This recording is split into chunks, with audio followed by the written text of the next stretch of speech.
Hi guys, welcome back to my channel. இன்னைக்கு நம்ம பார்க்க போற currently status video அப்படின்னு பார்க்கும்போது 2018ல ரிலீஸ் பண்ண சன் டிவில ஒன்று சீரியல்ல ஒன்று தான் சந்திரகுமாரி. ஸோ அதில் ஆக்ட் பண்ண ஆக்டர்ஸ் இப்போ எப்படி இருக்காங்க, அவங்களோட கரண்ட்லி பிக்சர்ஸ் தான் நம்ம இன்னைக்கு இந்த வீடியோவில் ஷேர் பண்ண போகிறோம். ஆல்ரெடி இதே மாதிரி நம்ம பார்த்தீங்கன்னா நிறைய சீரியல்ஸ்க்கு ஷேர் பண்ணியிருக்கோம். ஸோ நீங்கள் விசிட் பண்ணணுச்சிங்கன்னா மறக்காமல் பிளேலிஸ்ட்டை செக் பண்ணி பாருங்கள். எந்த ஸ்க்ரீனில் வீடியோ லிங்க் இருக்குது. ஸோ அந்த ஆக்ட்ரஸை தெரிஞ்சுக்கிறதுக்கு முன்னாடி சீரியலை பார்த்தினா ஒரு ஷார்ட் ரிவ்யூ பார்க்கலாம். இந்த சீரியல் 2018ல் ரிலீஸ் பண்ணாங்க, 2019 எண்ட் பண்ணிட்டாங்க.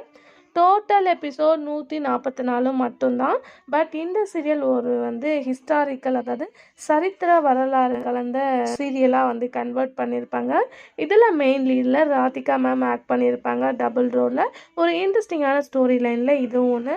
ஆல்மோஸ்ட் எல்லா பேருமே கவர் பண்ணியாச்சு. சில பேரோட பிக்சர் எனக்கு கிடைக்கல. ஸோ இதே மாதிரி கண்டினியூஸாக வீடியோ நீங்கள் பார்க்கணும்னு நினச்சிங்கன்னா மறக்காமல் நம்மளோட சேனலை சப்ஸ்கிரைப் பண்ணிக்கோங்க. இப்போ வாங்க வீடியோக்குள்ளே போகலாம்.